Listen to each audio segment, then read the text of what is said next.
আসসালামু আলাইকুম শিক্ষার্থী বন্ধুরা। আজ 30 জানুয়ারি 2025 প্রতিদিনের প্রকাশিত বিভিন্ন দৈনিক পত্রপত্রিকা থেকে সংরক্ষিত আমাদের আজকের এই কারেন্ট অ্যাফেয়ার্স। গতকালকের কারেন্ট অ্যাফেয়ার্সে তোমাদের জন্য প্রশ্ন ছিল, লেবাননে যুদ্ধবিরতির সময় বাড়ানো হয়েছে কবে পর্যন্ত? যার সঠিক উত্তর হচ্ছে ফেব্রুয়ারির মাঝামাঝি পর্যন্ত। বর্তমানে সারা দেশে রেল সংযোগ আছে কয়টি জেলায়? উত্তর হচ্ছে 47টি জেলায়। যুক্তরাষ্ট্র ভিত্তিক মানবাধিকার সংস্থা হিউম্যান রাইটস ওয়াচ প্রধান উপদেষ্টার নিকট জুলাই 2024-এর মানবাধিকার সংশ্লিষ্ট রিপোর্ট হস্তান্তর করে কবে? উত্তর হচ্ছে 28 জানুয়ারি।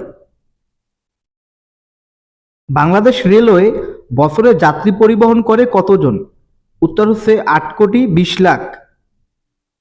কূটনৈতিক উৎকর্ষের স্বীকৃতিস্বরূপ বাংলাদেশ ডিপ্লোম্যাটিক এক্সিলেন্স মেডেল পেয়েছেন কে?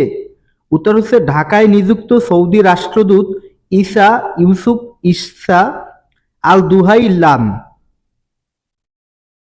যোগেন মণ্ডল কে ছিলেন? উত্তর হচ্ছে অবিভক্ত ভারতবর্ষের বিশিষ্ট রাজনীতিবিদ এবং বঙ্গীয় আইনসভার সদস্য। সম্প্রতি দুর্নীতি বিরোধী বিক্ষোভের মুখে পদত্যাগ করেছেন কে?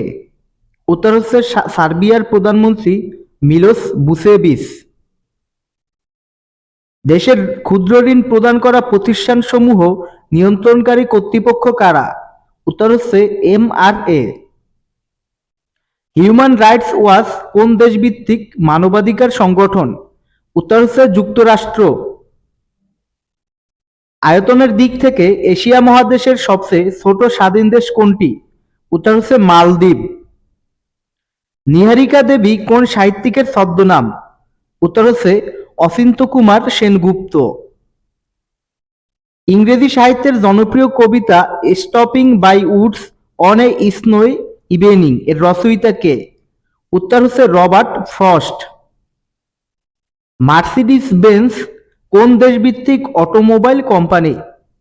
উত্তর হচ্ছে জার্মানি। শিক্ষার্থী বন্ধুরা, আগামীকালকে তোমাদের জন্য কুইজ থাকবে। সাম্প্রতিক সময়ে আলোচিত কৃত্রিম বুদ্ধিমত্তা ডিপসিক এআই কোন দেশের নির্মাতাদের তৈরি? ভিডিওটি ভালো লাগলে অবশ্যই ডেইলি শিক্ষা ইউটিউব চ্যানেলকে ফলো করবে। ধন্যবাদ সবাইকে।